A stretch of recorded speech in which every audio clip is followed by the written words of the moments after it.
Hello प्यारे बच्चों, स्वागत है आपका कानपुर के विवेकानंद नर्सिंग क्लासेज में। बेटा यहाँ पर आपको बीएससी नर्सिंग के लिए बेहतर तैयारी के लिए हम लोग यहाँ पर बच्चों को बुलाते हैं और ऑफलाइन और ऑनलाइन दोनों क्लासेज यहाँ पर उपलब्ध हैं। ठीक है, और आपका जो अभी एग्ज़ाम होने वाला है, एग्ज़ाम की तैयारी के पर्पज़ से कुछ क्वेश्चन की सीरीज हम लोग लेकर आए हैं, जिसमें से आज फर्स्ट पेपर का क्वेश्चन का सोल्यूशन हम लोग देखेंगे। और आप लोग क्वेश्चन पे ये ध्यान दीजिएगा, कुछ क्वेश्चन आपको बहुत ईजी नज़र आएंगे, ठीक है, और कुछ क्वेश्चन आपको थोड़ा सा मॉडरेट होंगे, हल्का सा वैसा लगेगा। लेकिन ये मत सोचिएगा कि इतने इजी क्वेश्चन नहीं आते हैं, क्वेश्चन हर तरह के आते हैं और कुछ इजी क्वेश्चन भी आते हैं। इसलिए बिल्कुल एग्जाम के पैटर्न को ध्यान में रखते हुए पेपर बनाया गया है। ये नहीं कि जानबूझ के थोड़ा सा टफ क्वेश्चन डाला जाए कि बहुत बेहतर तैयारी होती है। ठीक है, ऑफलाइन क्लासेज जब आपकी होंगी या ऑनलाइन क्लासेज में आप देखेंगे तो आपको दोनों तरह के क्वेश्चन कराए जाएंगे।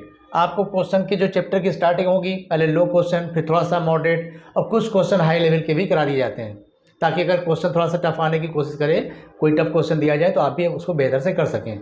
लेकिन पेपर का जो पैटर्न वही रखा जाएगा जो आमतौर पर आता है। ठीक है, तो हम लोग इसमें पहला पेपर देखिए, आज फिजिक्स का हम लोग स्टार्ट करेंगे। फिजिक्स में सीरीज नंबर 1 टॉपिक आज का जो होगा टेस्ट पेपर का, यह है यूनिट, डायमेंशन और वेक्टर। यानी आज जितने भी क्वेश्चन हम लोग करेंगे 24 क्वेश्चन पेपर के हिसाब से, वो सारा इसी टॉपिक का होगा, जिसमें आपको विमा और वेक्टर, जो हिंदी मीडियम के बच्चे हैं वो हिंदी में भी देख सकते हैं, बाकी इंग्लिश में भी क्वेश्चन आपको मिलेगा। ठीक है, क्लासेस में आपको हिंदी और इंग्लिश दोनों पूरा बोला जाता है। यूनिट और डायमेंशन, वेक्टर, यानी विमा और वेक्टर के क्वेश्चन इसमें करने हैं। अब यहाँ पर क्वेश्चन आप देख रहे हैं, पहला क्वेश्चन आपके सामने दिख रहा है, the SI unit of length, यानी लंबाई का एसआई इकाई क्या होती है, लंबाई का एसआई मात्रक क्या होता है। तो इसमें देखिए ऑप्शन लिखा हुआ है सेंटीमीटर। ऑप्शन में कहीं कहीं आपको हिंदी नहीं मिलेगी, तो मैं बोल दे रहा हूँ उसमें कि पहला ऑप्शन आपका सेंटीमीटर, दूसरा है मीटर, तीसरा किलोमीटर और चौथा है मिलीमीटर। तो एसआई यूनिट ऑफ लेंथ यानी लंबाई का जो मूल मात्रक होता है, जो एसआई मात्रक होता है, वो आपको पता है क्या होता है, मीटर। लंबाई का मूल मात्रक क्या होगा, मीटर। बाकी नापने के लिए आप लंबाई सेंटीमीटर में नापिए, मिलीमीटर में नापिए, किलोमीटर नापिए, डेकामीटर, हेक्टोमीटर, बहुत सारे हैं। लेकिन जो एसआई मात्रक है, जो मूल मात्रक इसको हम बोलते हैं, फंडामेंटल यूनिट बोलते हैं, वो सब क्या होता है, मीटर। ठीक है, चलिए क्वेश्चन नंबर 2 देखिए। सेकंड क्वेश्चन में कह रहा है the dimensional formula of velocity, वेग का विमीय सूत्र क्या होता है। तो वेग का विमीय सूत्र क्या लिखते हो, तो वेग का विमीय सूत्र आप पढ़े भाई, अगर आपको निकालना है सीधे वैसे याद होना चाहिए। तो वेग बराबर होता क्या है, विस्थापन बटे समय। इंग्लिश में अगर बोलें तो वेलोसिटी बराबर क्या होगा, displacement upon time. Velocity is equal displacement upon time. Distance हो या डिस्प्लेसमेंट हो, वेक्टर और स्केलर का फर्क जरूर है, लेकिन अगर नापने की बात की जाए तो हर तरह के डिस्टेंस को आप किस में नापते हो, मीटर में। हर तरह की डिस्टेंस क्या है, एक तरह की लेंथ है। तो इसका जो डायमेंशन होगा डिस्प्लेसमेंट का, क्या बनेगा, एल, और टाइम का डायमेंशन क्या बनेगा, टी। तो इसका विमीय सूत्र क्या बन जाएगा, LT-1। लेकिन जो लिखने का स्टैंडर्ड तरीका है कि विमा को हम लोग हमेशा कैसे लिखते हैं, पहले m, फिर L, फिर T, और उस सीक्वेंस के हिसाब से अगर लिखा जाए तो ऐसे आमतौर पर आप डायमेंशन लिख सकते हो LT-1, इसमें कोई बुराई नहीं है। लेकिन सही तरीके से लिखना हो तो हम इसमें m भी लिखेंगे, तो m है नहीं यहाँ पर, तो m के पावर लगा देंगे 0, तो आंसर आ जाएगा m के power 0 LT-1। m0 LT-1, L को आप L1 भी कह सकते हो, कोई दिक्कत नहीं इसमें। तो ऑप्शन नंबर ए आपका राइट आंसर हो जाएगा। ठीक, थर्ड क्वेश्चन देखिए, which of the following is dimensionless. यहाँ पर कुछ राशियाँ लिखी हुई हैं, आपको बताना है इसमें से कौन सी राशि, कौन सी क्वांटिटी ऐसी है जो डायमेंशनलेस है। डायमेंशनलेस का मतलब उसकी विमा नहीं होती, यानी विमा शून्य होगी, ना उसमें m होगा, ना l होगा, ना t होगा। देखिए पहला लिखा है विकृति। विकृति यानी स्ट्रेन। तो स्ट्रेन कहते किसे बेटा, the fractional change in configuration. जब कोई फोर्स लगाते हैं किसी बॉडी के ऊपर, तो उसमें कुछ जो परिवर्तन हो रहा है, लंबाई में परिवर्तन हो रहा हो, आयतन में परिवर्तन हो रहा हो, तो जो भी भिन्नात्मक परिवर्तन होता है उसको हम लोग विकृत कहते हैं। अगर लंबाई में परिवर्तन हो रहा होगा तो पहले कितनी थी उसका रेशियो, अगर आयतन में परिवर्तन हो रहा है तो पहले कितना था उसका रेशियो। ये सब रेशियो होते हैं, जो विकृति होती है वो रेशियो है, इसलिए इसका कोई भी विमीय सूत्र नहीं बनता। ऊपर भी लंबाई है तो नीचे भी लंबाई है, अगर ऊपर आयतन है तो नीचे भी आयतन है, इसका कोई मात्रक नहीं बनता, यानी कोई विमा नहीं बनती। तो ये हमारी विमाहीन राशि है, तो पहला ही आंसर आपको मिल रहा है विमाहीन। लेकिन जब भी किसी क्वेश्चन में, ठीक है बेटा, ये बात ध्यान रखिएगा, जब भी किसी क्वेश्चन में पहला ही ऑप्शन आपको राइट मिल जाए तो एक बार निगाह जरूर मार लेना कि लास्ट वाले ऑप्शन में कहीं ये तो नहीं लिखा है कि इनमें से सभी या ऑल ऑफ दिस, ये जरूर चेक कर लेना। तो हमें पहला ही ऑप्शन आंसर में दिख रहा है, तो तुरंत हम लास्ट में देखेंगे क्या लिखा हुआ, ऑल ऑफ दिस। तो हो सकता है कि इसमें बाकी ऑप्शन भी सही हो, एक बार जरूर इस पर निगाह मार लेंगे। तो विकृति हमारा आंसर तो मिल गया। इसके बाद हम जानते हैं कोण बराबर होता है चाप बटे त्रिज्या, एंगल इज इक्वल टू होता है आर्क अपॉन रेडियस। तो हम जानते हैं एंगल का डायमेंशन क्या होगा, इसका मात्रक तो होता है रेडियन, लेकिन इसकी डायमेंशन नहीं होती, यानी इसका भी कोई विमा नहीं होती है, तो ये भी विमाहीन राशि है। और जैसे ही 2 मिल गया तो अब बिना तीसरे को चेक किए भी आप लगा सकते हो लास्ट का ऑप्शन ऑल ऑफ दिस। फिर भी देख लो, स्पेसिफिक ग्रेविटी, विशिष्ट घनत्व, इसी को दूसरा नाम भी आपने पढ़ा होगा आपेक्षिक घनत्व के नाम से। आपेक्षिक घनत्व यानी रिलेटिव डेंसिटी, इसी को हम लोग रिलेटिव डेंसिटी भी कह सकते हैं। किसी भी ऑब्जेक्ट की या किसी भी वस्तु की जो डेंसिटी होती है, जो घनत्व होता है, जब उसको वाटर से हम लोग कंपेयर करते हैं, जल के घनत्व से तुलना करते हैं, तो उसको बोल देते हैं आपेक्षिक घनत्व। तो आपेक्षिक घनत्व बराबर होता है वस्तु का घनत्व बटे जल का घनत्व। ऊपर भी डेंसिटी होगी, नीचे भी डेंसिटी होगी, इसलिए मात्रक कैंसिल हो जाएगा, ना तो इसका कोई मात्रक होगा ना इसका कोई विमा होगा। तो आपसे यही पूछ रहा था इनमें से कौन सी राशि विमाहीन है। तो हमने देखा विकृति यानी स्ट्रेन, ये भी डायमेंशनलेस है, एंगल ये भी डायमेंशनलेस है, स्पेसिफिक ग्रेविटी यानी विशिष्ट घनत्व ये भी डायमेंशनलेस है। तो आंसर हमारा क्या बनेगा, ऑल ऑफ दिस। इनमें से सभी ऑप्शन सही हैं। ठीक, चलिए नेक्स्ट क्वेश्चन है, वर्क एंड एनर्जी हैव, कार्य और ऊर्जा की क्या होता है। पहला ऑप्शन पढ़िए, विमाएं भिन्न होती हैं। तो हम जानते हैं वर्क और एनर्जी, 2 शब्द यहाँ पे लिखे हैं, और हम जानते हैं work is the form of energy. Work है क्या, ये भी तो एनर्जी का ही एक रूप है, यानी कार्य क्या है, कार्य भी एक प्रकार की ऊर्जा है। तो कार्य भी ऊर्जा है और ये तो ऊर्जा लिखा ही हुआ है। तो जब दोनों चीज एक ही है तो दोनों का भाई मात्रक भी समान होगा और दोनों का विमीय सूत्र भी समान होगा। तो पहला ऑप्शन कह रहा है कि दोनों की डायमेंशन डिफरेंट होगी, यानी विमा भिन्न होगा, तो ये तो ऑप्शन गलत है। फिर सेकंड ऑप्शन में कह रहा है सेम डायमेंशन, दोनों की विमा सेम होगी, ये बिल्कुल सही कह रहा है। तीसरा है नो डायमेंशन, डायमेंशन नहीं होती, ये भी गलत है, क्योंकि हम जानते हैं वर्क और एनर्जी इन दोनों की डायमेंशन होती है, दोनों का मात्रक होता है। इन दोनों का मात्रक क्या होता है भाई, दोनों का मात्रक होता है जूल, और इनकी विमा क्या होती है, कोई भी एनर्जी हो, चाहे वर्क हो चाहे हीट हो, ठीक है, ऑल टाइप्स ऑफ एनर्जी, सभी प्रकार की ऊर्जाओं का विमीय सूत्र क्या होता है, ml2T-2। तो इनकी विमा तो होती है, यानी ये बात तो गलत कह रहा है। ठीक, तो ऑप्शन क्या सही निकला कि वर्क और एनर्जी की डायमेंशन सेम होती है, वर्क और एनर्जी के मात्रक सेम होता है, विमा सेम होती है। नेक्स्ट क्वेश्चन में क्या है, डायमेंशनल फॉर्मूला ऑफ पावर, शक्ति का विमीय सूत्र क्या होगा, पावर। तो हम जानते हैं भाई पावर कहते किसे हैं, पावर यानी हिंदी में इसको बोलते हैं शक्ति।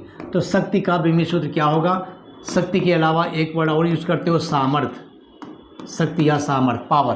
तो पावर का फॉर्मूला होता है पावर P बराबर होता है W/T, the rate of doing work, कार्य करने की समय दर को, किसी भी व्यक्ति के किसी भी मशीन के कार्य करने की जो समय दर है उसको हम लोग क्या बोलते हैं, शक्ति बोलते हैं। तो शक्ति का फॉर्मूला बन गया work upon time.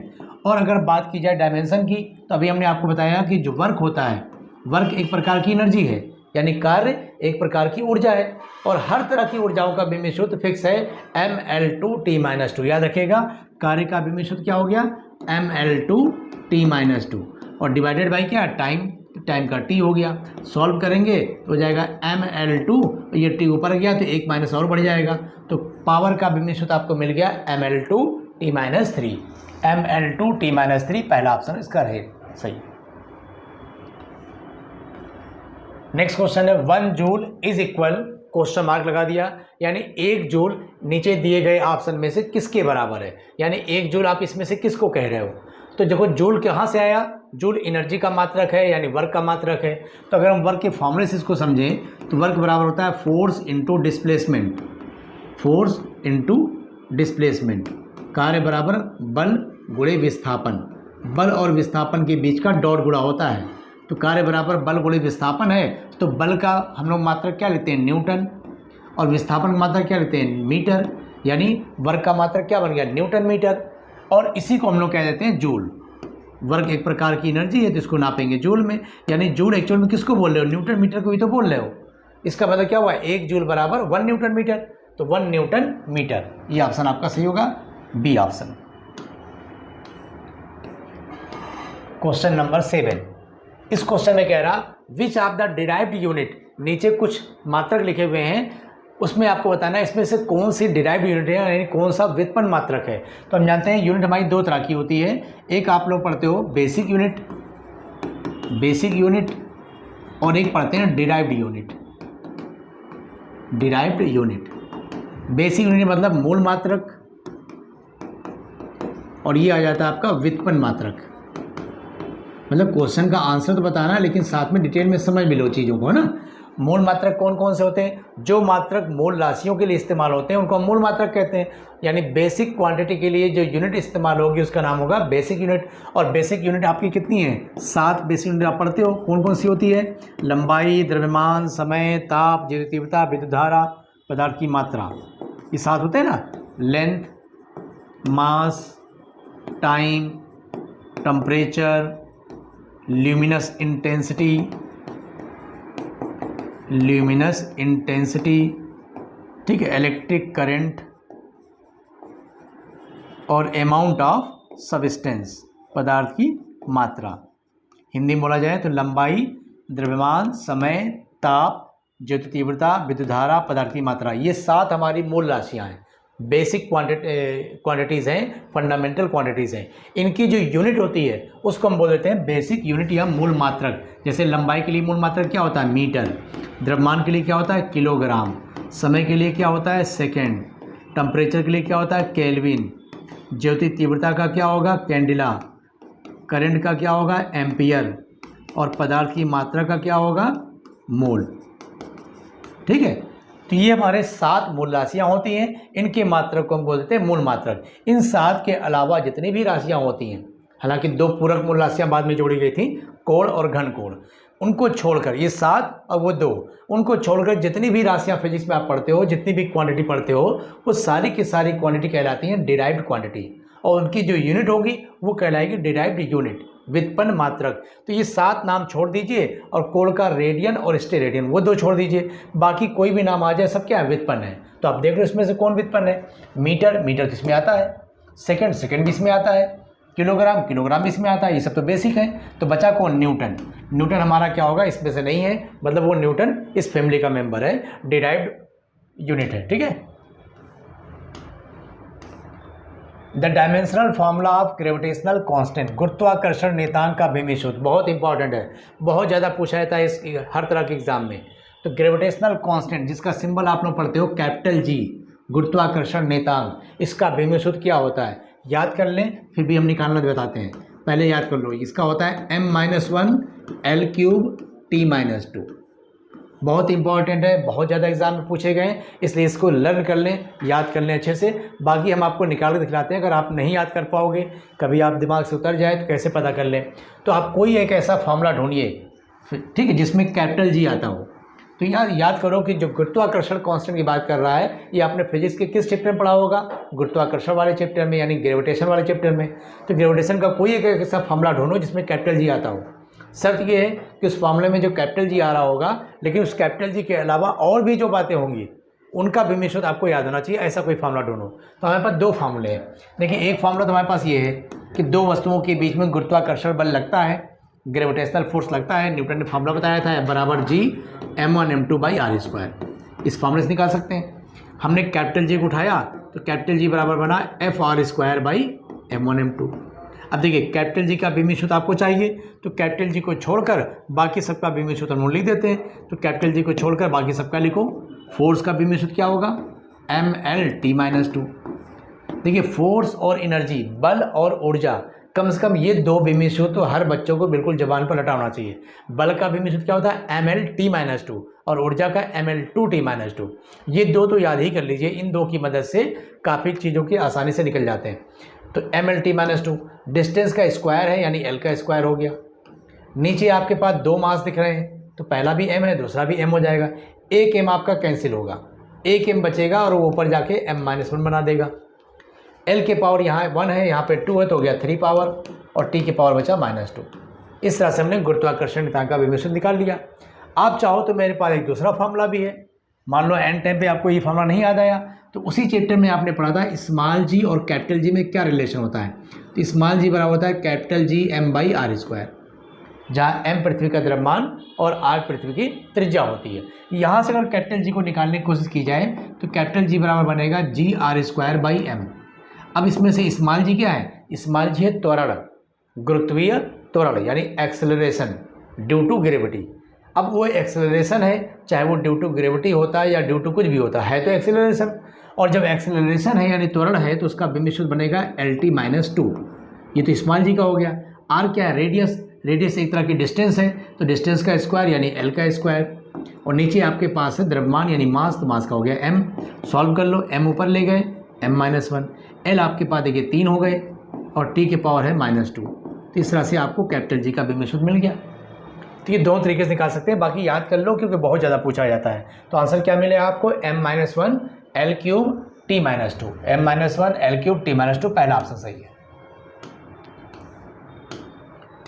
Next question में कह रहा है कि अगर v बराबर AT + BT² है तो हमको a और b की विमा बता दीजिए। यानी हमारे पास एक इक्वेशन है, एक समीकरण है और वो समीकरण लिखा है v बराबर AT + BT², जहाँ पे a और b क्या है ये नहीं पता। t के बारे में पता है टाइम है और v के बारे में पता है ये वेलोसिटी है, वेग है। तो अगर कोई भी इक्वेशन दिया हो तो बीमा का रूल क्या होता है कि किसी भी समीकरण में, किसी भी फार्मूले में जितने भी टर्म होंगे, जितने भी पद होंगे, हर टर्म की डायमेंशन अलग अलग बराबर होती है, क्योंकि एक ही जैसी बीमा वाली राशियों को ही जोड़ा या घटाया जा सकता है। ये फिजिक्स का कॉमन सा रूल है डायमेंशन का, ठीक है। तो यहाँ पर डायमेंशन में देखिए आपके कितने टर्म दिख रहे हैं। आपके पास जो समीकरण उसमें 3 टर्म है, 1 2 3, और ये तीनों टर्म की डायमेंशन सेम होनी चाहिए। अब इसमें से किसी एक टर्म की डायमेंशन अगर आपको मालूम हो तो आपका काम बन जाएगा। तो इन तीनों में से किसी की विमा तो पता होगी, तो हम कहें हाँ हमको इसकी पता है। क्या पता है? ये वेग है और वेग की विमा होती है LT-1। तो हम कहेंगे ठीक, अगर इसकी LT-1 है तो AT का भी LT-1 होगा और BT² का भी LT-1 होगा, ठीक। तो AT जो है उसकी बीमा भी हमको मिल गई कि जो AT की बीमा होगी वो भी हमारी LT-1 ही होगी। लेकिन हम कहेंगे हमें AT की नहीं चाहिए, हमें तो एक ही चाहिए। कहें कोई बात नहीं, अगर आपको एक ही बीमा चाहिए और AT की नहीं चाहिए तो AT की आपको पता है, आपको सिर्फ एक ही चाहिए तो इस T से ले आकर उधर भाग कर दो। तो जैसे ही T से नीचे भाग करोगे और वो T ऊपर जाएगा तो एक माइनस और आ जाएगा, तो आएगा LT-2। ये आपका आंसर हो गया।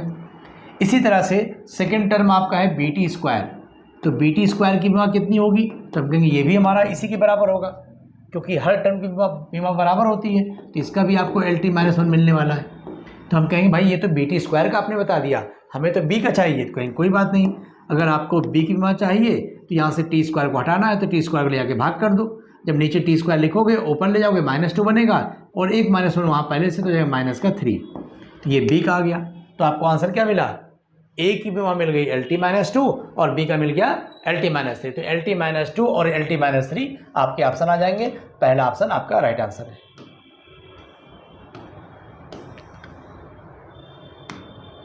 नेक्स्ट क्वेश्चन लिखा है magnitude of the resultant of 2 vectors is maximum when the angle between them. 2 वेक्टरों का परिणामी अधिकतम होता है जब उनके बीच का कोण कितना हो, ठीक। तो आपको 2 वेक्टरों का परिणामी निकालना आना चाहिए। अगर किसी पॉइंट पर एक साथ 2 वेक्टर काम कर रहे हैं, मान लीजिए ये A वेक्टर है इस डायरेक्शन में है और B वेक्टर आपका इस डायरेक्शन में है, दोनों वेक्टर की वैल्यू अलग अलग है, दोनों की डायरेक्शन अलग अलग है, इनके बीच का ये एंगल है थीटा। तो फार्मूला क्या होता है कि अगर 2 वेक्टर किसी एंगल पर काम करते हैं तो इन दोनों का मिला के जो रिजल्ट होगा उस रिजल्ट की वैल्यू क्या होगी? तो इनकी रिजल्टेंट की जो वैल्यू होती है वो होती है √A² + B² + 2AB cos theta. यानी 2 वेक्टरों के बीच का जो रिजल्ट है, 2 वेक्टरों का जो रिजल्ट होगा, जो उनका परिणाम होगा, वो इस फार्मूले से निकाला जाता है। फार्मूले में साफ साफ आप देख रहे हो कि 2 वेक्टरों का जो रिजल्ट होगा वो कितना होगा, वो डिपेंड करेगा दोनों की वैल्यू पर और उनके बीच के एंगल पर। जैसे जैसे ये एंगल बदलता जाएगा इन दोनों का जो परिणाम है, इन दोनों का जो रिजल्ट है वो बदलता जाएगा। हम कह रहे हैं रिजल्ट हमको मैक्सिमम चाहिए, तो बताइए एंगल कितना होगा? तो इस रिजल्ट की जो वैल्यू है ये मैक्सिमम कब होगी? ये वैल्यू मैक्सिमम तब होगी जब इसकी वैल्यू मैक्सिमम आ जाए। और इसकी वैल्यू मैक्सिमम कब आएगी? cos थीटा की वैल्यू मैक्सिमम आ जाए, मतलब 1 हो जाए, क्योंकि 1 से बड़ी कोई वैल्यू तो होती नहीं है। और 1 आता कब है? जब थीटा की वैल्यू 0 डिग्री होती है। यही आपसे पूछा था और आप याद भी रखिए, यहाँ तो हमने समझा के निकाल दिया आपको, ऑप्शन लगा लेंगे 0 डिग्री। और वैसे भी याद रखिए कि जब भी दो वेक्टर एक ही डायरेक्शन में काम करते हैं अर्थात उनके बीच का एंगल 0 डिग्री होता है तो उसका रिजल्ट सबसे ज़्यादा आएगा। ठीक, और अगर दो वेक्टर जस्ट अपोजिट डायरेक्शन में काम कर रहे हैं यानी बीच का एंगल 180 डिग्री है उस समय उसका रिजल्ट सबसे कम आएगा। तो मैक्सिमम रिजल्ट कब मिलेगा? जब बीच का एंगल 0 हो यानी एक ही डायरेक्शन में हो, क्योंकि वो ऐड हो जाते हैं। और मिनिमम कब मिलेगा? जब उनके बीच का एंगल 180 हो यानी वो अपोजिट हो, क्योंकि उनका डिफरेंस हो जाता है। बीच में किसी एंगल पर निकालना हो तो मेरे पास फॉर्मूला है ही है। ठीक है, तो यहाँ पे आंसर क्या मिल गया? 0 डिग्री। ठीक, चलिए आगे बढ़ते हैं। नेक्स्ट क्वेश्चन है the magnitude of the resultant of two equal vectors. यहाँ पे इस शब्द पे ध्यान दीजिएगा, टू इक्वल वेक्टर्स, यानी कह रहा हमारे पास दो वेक्टर तो हैं लेकिन दोनों वेक्टर इक्वल वैल्यू के हैं। ठीक, the magnitude of the resultant of two equal vector is equal to either of them. क्या मतलब हुआ? हमारे पास दो वेक्टर हैं, दोनों वेक्टर बिल्कुल एक जैसे हैं, एक जैसी वैल्यू के हैं, डायरेक्शन भले अलग हो सकती है, वैल्यू उनकी एक जैसी है और उनका जो रिजल्ट आ रहा है, उनका जो परिणाम आ रहा है वो भी उन्हीं के बराबर है। यानी अगर एक वेक्टर की वैल्यू x है तो दूसरे की वैल्यू भी x है और ये दोनों इस तरह से आपस में सेट हो गए, इस तरह से इनके बीच का एंगल सेट हो गया कि इनका जो रिजल्ट आएगा वो भी x आएगा। तो बताइए एंगल कितना होगा? ठीक, तो ये चीज़ भी सीधे आप याद कर सकते हो कि जब भी दो वेक्टर समान वैल्यू के होते हैं तो अगर उनके बीच का एंगल 120 होता है तो उनका रिजल्ट भी उन्हीं के बराबर आता है। लेकिन फिर भी हम आपको फार्मूला बता देते हैं कैसे करना है। अभी आपको जो फार्मूला देखे थे उससे भी आप कर सकते हो। फार्मूला आपके पास था r बराबर √a² + b² + 2ab cos theta. Question में क्या गिवन है? गिवन है कि दोनों वेक्टर वैल्यू में सेम है और उनका जो रिजल्ट है वो भी उन्हीं में से किसी एक के बराबर है। तो हमने अगर a की वैल्यू को x मान लिया, मान लो a वेक्टर की वैल्यू x है तो b की वैल्यू भी x मानना पड़ेगा और इनका जो रिजल्ट है उसकी वैल्यू भी x मानना पड़ेगा। तो इन सब की जगह पे जब यहाँ पे x लगा दोगे, r को भी हमने x लगाया, a को भी x लगाया, b को भी x लगा दिया, 2x × cos थीटा। सॉल्व करेंगे, ये रूट हटाएंगे, इधर का स्क्वायर हो जाएगा तो x² बराबर इधर आपके पास हो गया x² + x² + 2x² cos theta. सबसे पहले तो एक x² से x² कैंसिल हो गया, इस x² को इधर लाओगे तो माइनस का हो जाएगा तो -x² और इधर हमारे पास बचा है 2x² cos थीटा। फिर x² से x² कैंसिल हो गया, -1 बचा, -1 बराबर 2 cos थीटा। अब 2 को इधर ले आओ, -1/2 बराबर cos थीटा। और cos कितने की वैल्यू -1/2 होती है? वाह भाई भाई, आ गया आंसर, 120 डिग्री। cos 120 की वैल्यू -½ होती है। एक तो ये लंबा तरीका हो गया। एक तरीका हम आप और बता देते हैं, शॉर्टकट तरीका। जब भी दो वेक्टर वैल्यू में सेम हो, ठीक है, फॉर्मूला याद रखिएगा, जब भी दो वेक्टर बेटा वैल्यू में सेम होते हैं तो उनके बीच एंगल कुछ भी हो और आपको रिजल्ट निकालना हो तो आसान तरीका है, रिजल्ट बराबर 2x cos θ/2। ये फॉर्मूला शॉर्टकट तरीका। लेकिन ये फॉर्मूला सिर्फ तभी लगाओगे जब दोनों वेक्टर वैल्यू में सेम हो, एंगल कुछ भी हो सकता है। तो जब दो वेक्टर वैल्यू में सेम होते हैं तो उसका रिजल्ट निकालने के लिए मेरे पास ये शॉर्ट तरीका है। उन दोनों वेक्टर की वैल्यू को हमने यहाँ पे x लिखा हुआ है। अब इस फॉर्मूले का अगर इस्तेमाल करते हैं और कह रहा है कि दोनों वेक्टर वैल्यू में सेम, हमने कहा ठीक है इस फॉर्मूले से रिजल्ट निकाल लेंगे। तो कह रहा है हमें रिजल्ट मत निकालिए, हम रिजल्ट आपको खुद बता दे रहे हैं कि उनका जो रिजल्ट है वो उन्हीं में से किसी के बराबर है। यानी क्वेश्चन में गिवन है कि जो r है वो भी x है। तो हमने कहा कोई बात नहीं, अगर r x है और इधर हमने 2x लिख दिया θ/2 तो x कैंसिल हुआ, क्योंकि 1/2 बराबर cos θ/2 और 1/2 किसकी वैल्यू होती है? cos 60 की। तो cos 60 बराबर cos θ/2। इसका मतलब θ/2 की वैल्यू 60 हो गई और θ/2 की वैल्यू अगर 60 है तो थीटा की वैल्यू 120। ऐसे कर सकते हैं। और देखो और आसान तरीका क्या है, इस फॉर्मूले की मदद से आप 3 पॉइंट को याद कर लो। 3 पॉइंट कैसे याद कर लें कि जब भी दो वेक्टर वैल्यू में सेम होते हैं और उनके बीच का एंगल बटा 60 होता है, पूरा डिटेल बात समझ बता दे रहे हैं यहाँ पर, क्वेश्चन का सलूशन तो हो गया। जब भी दो वेक्टर वैल्यू में सेम हो, उनके बीच का एंगल 60 हो तो उसका जो रिजल्ट आएगा सीधे लिख दिया करिए x√3, मतलब उसी में √3 चिपका दीजिए, आपका आंसर हो गया। इसी तरह से जब भी कोई वेक्टर वैल्यू में सेम हो और उनके बीच का एंगल अगर 90 हो तो इसका जो रिजल्ट आएगा वो सीधे आ जाएगा x√2, बस √2 चिपका दो। और अगर दो वैल्यू वेक्टर से सेम है और उनके बीच का एंगल 120 है तो इसका रिजल्ट वही आएगा जो वेक्टर दिए हुए हैं। ये 3 बात याद कर लो, 60 डिग्री हो तो √3 चिपका दो, 90 डिग्री हो √2 चिपका दो और 120 हो तो वही लिख दो। और यहाँ पे यही बात इसने बोला था कि दो वेक्टर वैल्यू में सेम है उनका जो परिणाम है, उनका जो रिजल्ट है वो भी उन्हीं में से किसी के बराबर है, तो एंगल कितना होगा, तो हम कहेंगे ऐसी बात तो तभी होती है जब एंगल 120 होता है। ठीक, चलिए नेक्स्ट क्वेश्चन 120 पे टिक लगा लीजिएगा। अगला क्वेश्चन देखिए। अगला क्वेश्चन है आपका, two vectors are inclined at 90, दो वेक्टर 90 डिग्री पे झुके हुए हैं एक दूसरे पे, तो बताइए उसका रिजल्ट कितना होगा। तो अभी आपने फॉर्मूला निकाला था, दो वेक्टर का रिजल्ट निकालने के लिए फॉर्मूला था √a² + b² + 2ab cos theta, ये फॉर्मूला होता है। और यहाँ पे क्वेश्चन में बता दिया कि भाई एंगल 90 है। हमने कहा अगर एंगल 90 है तो cos 90 की वैल्यू तो 0 होती है। जैसे ही आप थीटा 90 लगाओगे तो cos थीटा की वैल्यू 0 हो जाएगी, और जब यहाँ 0 रखोगे तो यहाँ से लेकर यहाँ तक ये पूरा 0 हो जाएगा। तो सिर्फ इतना बचेगा, r बराबर √a² + b², और यही मेरा आंसर हो जाएगा option number C. Next question है, the angle between a vector and its negative vector.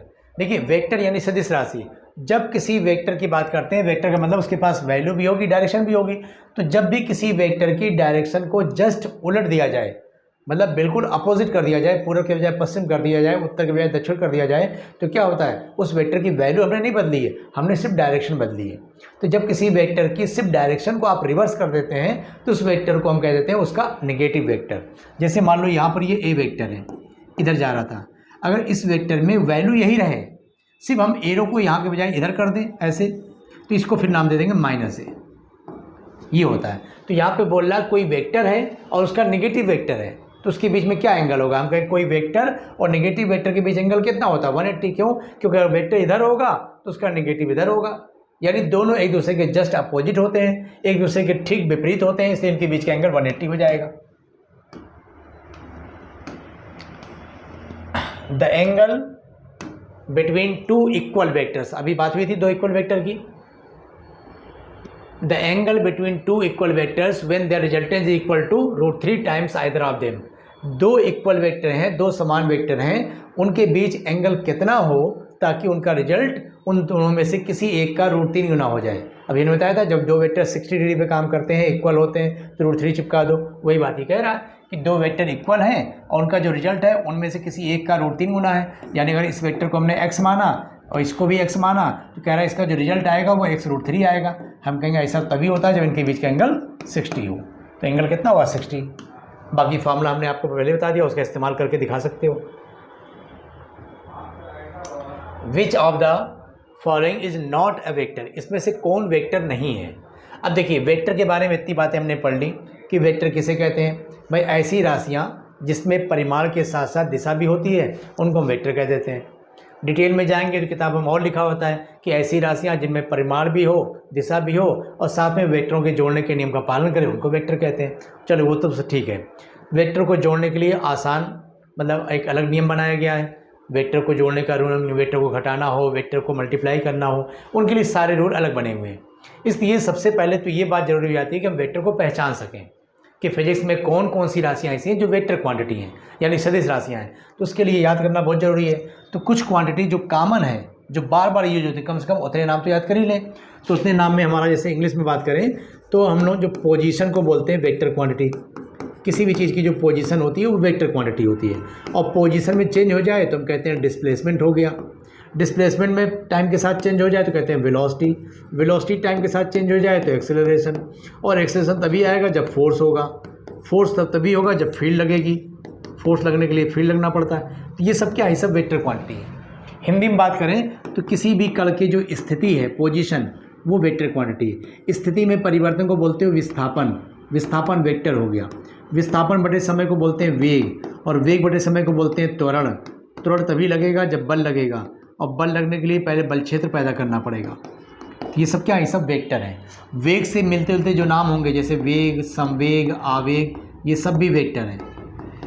खासकर ऐसा देखा गया कि कुछ नाम को छोड़ दिया जाए, जैसे स्थिति को अगर छोड़ दें, बाकी ज़्यादातर नामों में आप देखोगे जिनके आगे या पीछे या बीच में कहीं भी एक शब्द आ जाता है, एक अक्षर आता है वा या बा, ये सब वेक्टर होते हैं। अक्सर देखो विस्थापन, वेग, संवेग, आवेग, त्वरण में वा आ गया, बल आ गया, ये सब ज़्यादातर वेक्टर है। यहाँ पे बल क्षेत्र होता है पूरा नाम। तो यहाँ पे कह रहा कौन सी वेक्टर नहीं है, तो फोर्स तो भाई वेक्टर है, एक्सेलरेशन यानी त्वरण वेक्टर है, वेलोसिटी यानी वेग वेक्टर है। तो क्या वेक्टर नहीं है, वर्क क्या है, एनर्जी। एनर्जी वेक्टर नहीं होती। कोई भी एनर्जी हो, चाहे वो कार्य हो, गतिज ऊर्जा हो, स्थिति ऊर्जा हो, ऊष्मा हो, ध्वनि ऊर्जा हो, कोई भी हो, जितनी भी एनर्जी होती है वो सब स्केलर क्वांटिटी होती है, यानी अदिश राशि होती है। ठीक, तो इसमें कौन वेक्टर नहीं है, तो आंसर दे देंगे वर्क वेक्टर नहीं है। नेक्स्ट देखिए, the magnitude of velocity is called, velocity का जो मैग्नीट्यूड होता है यानी वेग का जो परिमाण होता है, परिमाण, वेग का परिमाण, तो वेग भैया एक सदिश राशि है, यानी वेलोसिटी वेक्टर है। और वेक्टर किसे बोलते हैं, जिसके पास परिमाण भी हो और प्लस दिशा भी हो, यानी मैग्नीट्यूड भी हो, डायरेक्शन भी हो। अगर डायरेक्शन को हटा दें, सिर्फ मैग्नीट्यूड रह जाए, तो वेलोसिटी के मैग्नीट्यूड को ही तो हम लोग बोलते हैं स्पीड, स्पीड यानी चाल। वेलोसिटी के मैग्नीट्यूड को क्या बोल देते हैं, चाल यानी speed. A body moves 4 metre east and then 3 metre north, एक वस्तु पहले 4 मीटर पूरब की ओर विस्थापित होती है, उसके बाद 3 मीटर उत्तर की ओर चली जाती है, तो उसका विस्थापन कितना होगा। तो ऑन पेपर हम लोग जानते हैं, इधर ईस्ट दिखलाते हैं, इधर वेस्ट, इधर नॉर्थ, इधर साउथ। मान लो कोई पार्टिकल यहाँ से निकला, पहले वो 4 मीटर पूरब की ओर गया, यहाँ गया, यहाँ पहुँच गया 4 मीटर, अब वो यहाँ से 3 मीटर उत्तर की ओर गया, यहाँ पहुँच गया, तो अब उसका डिस्प्लेसमेंट कितना है, विस्थापन कितना है। प्रारंभिक बिंदु इसका यहाँ था, इनिशियल पॉइंट, इस समय वो यहाँ पहुँचा हुआ है, इसको मिला लो, ये आपका विस्थापन है। इसको आप निकाल सकते हो, नाप सकते हो, मैथमेटिकली कर सकते हो। ये 4 है, ये 3 है, बीच का एंगल 90 होगा, तो पाइथागोरस थ्योरम से निकाल सकते हो। √3 का स्क्वायर प्लस 4 का स्क्वायर, तो आंसर कितना आ जाएगा, 5 मीटर। आंसर हो गया ए। वेक्टर के रूल से अगर करेंगे तो इधर वाली डायरेक्शन को आई दिखाते हैं, इधर वाले को जे दिखाते हैं, तो हम कहेंगे इसका जो डिस्प्लेसमेंट होगा वो कितना होगा, पहले 4i पूरब की तरफ, फिर 3j उत्तर की तरफ। और जब कोई वेक्टर i j ओके के फॉर्म में दिया हो तो उसका वैल्यू निकालने का तरीका क्या है, √i के मल्टीपल का स्क्वायर प्लस j के मल्टीपल का स्क्वायर प्लस k के मल्टीपल स्क्वायर, तब भी आपका आंसर ये आ जाएगा 5। ऐसे समझो चाहे ऐसे समझ लो मैथ से, ठीक। तो दोनों तरह से हमारा आंसर मिल जाएगा। नेक्स्ट क्वेश्चन है, which of the following is a derived quantity. वही बात आ गई जो पीछे शुरू में एक क्वेश्चन आया था, कौन सी इसमें डिराइव्ड क्वांटिटी है। तो आप देखिए जो फंडामेंटल यानी जो बेसिक क्वांटिटी कौन कौन सी थी, length, mass, time, temperature, electric current, luminous intensity और अमाउंट ऑफ सब्सटेंस, वो बेसिक है, उनको छोड़ के बाकी सब डिराइव्ड है। तो कह रहा है इनमें से कौन सी डिराइव्ड है, तो लेंथ तो डिराइव्ड नहीं है, टाइम भी डिराइव्ड नहीं है, मास भी नहीं है, कौन है, फोर्स। फोर्स हमारी डिराइव्ड क्वांटिटी यानी व्युत्पन्न राशि है, मूल राशि को छोड़ दो बाकी सब व्युत्पन्न राशि है। एसआई यूनिट ऑफ एनर्जी, ऊर्जा का एसआई मात्रक, ऊर्जा कोई भी हो, हर तरह की ऊर्जा को नापने का जो एसआई मात्रक है, जो मूल मात्रक वो होता है जूल। एनर्जी हमेशा किस में नापी जाती है, जूल में। बाकी आप उसको अर्ग में नाप सकते हो, और भी बहुत सारे मात्रक है, कैलोरी है, किलो कैलोरी है, इलेक्ट्रॉन वोल्ट है, किलो वाट आवर है, लेकिन जो एसआई मात्रक होगा वो है जूल, ठीक। नेक्स्ट क्वेश्चन है, if a formula is dimensionally correct it must be. अगर कोई फार्मूला, कोई समीकरण, कोई सूत्र फिजिक्स का विमीय रूप से सही है तो क्या होगा, पहला ऑप्शन है वह भौतिक रूप से भी सही होगा, यानी वो फिजिकली करेक्ट भी होगा। क्या ये बात सही कह रहा है कि अगर कोई फार्मूला डायमेंशन के हिसाब से सही आ रहा है, बीमा के हिसाब से हमने चेक किया सही है, तो वो फिजिकली भी सही होगा, ऐसा ज़रूरी है? तो ऐसा ज़रूरी नहीं है, तो ये ऑप्शन गलत है। कैसे नहीं ज़रूरी है उसको देखते हैं हम लोग एग्जाम्पल लेके। जैसे आपने कोई फार्मूला, जैसे कौन सा एग्जांपल ले लिया जाए भाई, आइंस्टीन का आपने वैद्युत समीकरण पढ़ा होगा, या चलो नॉर्मल सिंपल गति का समीकरण ले लेते हो कि अगर कोई ऑब्जेक्ट ऊपर से नीचे की ओर गिर रहा है तो कितनी समय में नीचे पहुंचेगा या कितनी स्पीड हो जाएगी गिरने के बाद h हाइट से। तो समीकरण पढ़ते हो v = u + gt, ऐसे पढ़ते हो, ठीक। अगर हम कहें कि भाई समीकरण चेक करा जाए तो फिजिकली भी सही है, डायमेंशन के हिसाब से भी सही है, क्योंकि इसकी डायमेंशन, इसकी डायमेंशन, इसकी डायमेंशन निकालोगे सब सेम आएगा। लेकिन अगर हम बोलें कि ये फार्मूला ऐसे नहीं होता है, बल्कि ये फार्मूला होता है u = v + gt या gt = u - v, कुछ भी ऐसे बनाते रहो। तो अगर डायमेंशन से चेक करोगे तो सारे फार्मूले सही आएंगे, क्योंकि हर स्टेप की डायमेंशन सेम होती है, उसमें प्लस माइनस नहीं देखा जाता है कौन किधर लिखा है, बस ये दिखाया जाता है एक स्टेप ये है, एक ये है, एक ये 3 टर्म है, इन तीनों की बीमा सेम है, तो फार्मूला बीमा के हिसाब से सही आ जाएगा। तो यहाँ पे इन तीनों को चेक करोगे तो सब बीमा के हिसाब से सही बताएगा, लेकिन एक्चुअल में फार्मूला कौन सही हुआ ये, तो कोई फार्मूला अगर डायमेंशन से सही निकले तो फिजिकल रूप से भी सही हो, ऐसा ज़रूरी नहीं है। नेक्स्ट ऑप्शन दिया है, नॉट नेसेसरी फिजिकली करेक्ट, ज़रूरी नहीं है कि वो भौतिक रूप से सही हो। यही बात बिल्कुल सही कह रहा है कि ज़रूरी नहीं है सही हो, सही भी हो सकता है लेकिन ज़रूरी नहीं है कि फिजिकली भी सही हो। ये समस्याएं हो सकती हैं। कह रहा हमेशा गलत होगा, ये तो बात तो गलत। ठीक, तो आपका सेकेंड ऑप्शन इसमें सही है। नेक्स्ट क्वेश्चन है which of the following is not a type of motion. यहाँ पे कुछ गतियाँ लिखी हुई हैं, आपको बताना है इनमें से कौन गति का प्रकार नहीं है, कौन सी गति का प्रकार नहीं है। सर्कुलर मोशन ये तो ठीक है, रेक्टिलिनियर मोशन यानी रेखी गति ये भी ठीक है, रोटेशनल मोशन ये भी ठीक है। इर्रेगुलर मोशन नाम का कोई चीज़ नहीं होता, ये गति का कोई प्रकार नहीं है ना। What is the acceleration of an object in free fall near the surface of Earth. पृथ्वी की सतह के नज़दीक किसी वस्तु का जब फ्री फॉल होता है, मुक्त रूप से गिरती है, तो उसके गिरने का त्वरण क्या होता है। जब भी कोई वस्तु पृथ्वी की तरफ मुक्त रूप से गिर रही है, मतलब उस पर कोई अलग से कोई फोर्स नहीं लगाया गया है, सिर्फ उसको छोड़ दिया गया है, तो इस समय वो जब गिर रही होगी तो पृथ्वी के गुरुत्वाकर्षण की वजह से गिर रही होगी, ग्रेविटी की वजह से गिर रही होगी। और उस ग्रेविटी की वजह से जो एक्सेलरेशन आएगा उसका नाम होता है एक्सेलरेशन ड्यू टू ग्रेविटी, यानी गुरुत्वीय त्वरण, जिसका सिंबल आप लिखते हो स्मॉल जी, और उसकी वैल्यू आप लोग क्या पढ़ते हो 9.8 मीटर पर सेकेंड स्क्वायर। तो स्मॉल जी की वैल्यू कितनी होती है 9.8 मीटर पर सेकेंड स्क्वायर। तो ये आपका आंसर हो जाएगा बी ऑप्शन। ठीक,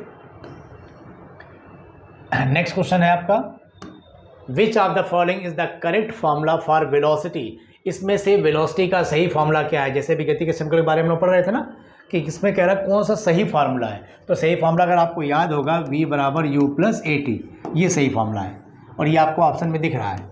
हाँ, अगर डायमेंशन से चेक करोगे ये भी सही निकलेगा, क्योंकि डायमेंशन में बीमा में प्लस और माइनस का कोई मतलब नहीं है, सिर्फ ये देखा जाता है कि 3 स्टेप है, इन तीनों की बीमा बराबर आनी चाहिए बस। तो लेकिन सही फार्मूला क्या है, पहला ऑप्शन v बराबर u plus A T. Last question आपका ये आ गया what is the SI unit of speed. चाल का एसआई मात्रक क्या है। गति के बजाय आप यहाँ पे चाल कर सकते हो, चाल का एसआई मात्रक क्या है। तो चाल का एसआई मात्रक क्या है भाई, चाल कहते किसे हो, चाल हम बोलते हैं दूरी बटे समय को। ठीक, स्पीड बराबर डिस्टेंस अपॉन टाइम, और आपसे यही पूछा है कि हमें स्पीड का एसआई मात्रक बता दीजिए। तो इनका एसआई मात्रक लिख दो भाई। दूरी किस में नापोगे, दूरी नापते हैं हम मीटर में, और समय किस में लेते हो सेकेंड में। तो इसका एसआई मात्रक क्या बन जाएगा मीटर पर सेकेंड, बस। ठीक है, मीटर पर सेकेंड हो गया आंसर, ऑप्शन नंबर बी। ठीक है, तो इसमें देख रहे हो भाई कुछ क्वेश्चन आपको बहुत ज़्यादा इजी भी लग रहे होंगे, लेकिन हमने पहले ही बताया कि क्वेश्चन को जानबूझकर टफ करने की कोशिश नहीं की जाएगी। हाँ, पढ़ाते समय आप क्लास में देखेंगे, ऑनलाइन देख लीजिए या ऑफलाइन देख लीजिए, क्लास में आपको हर लेवल की चीज़ बताई जाएगी। पहले सिंपल, फिर मॉडरेट, फिर थोड़ा सा लेवल हाई ले जाएंगे, ताकि कोई टफ क्वेश्चन भी आप आसानी से कर सकें। लेकिन जब आपको पेपर की प्रैक्टिस कराई जाएगी तो पेपर उसी लेवल का ही रखा जाएगा जिस लेवल का एग्जाम में आपके आता है। ठीक है, तो ये हम लोग का एक पेपर पहला कंप्लीट हुआ बेटा। आप लोग बढ़िया से तैयारी करिए, इसी तरह नेक्स्ट पेपर लेके हम फिर आएंगे जल्दी। धन्यवाद।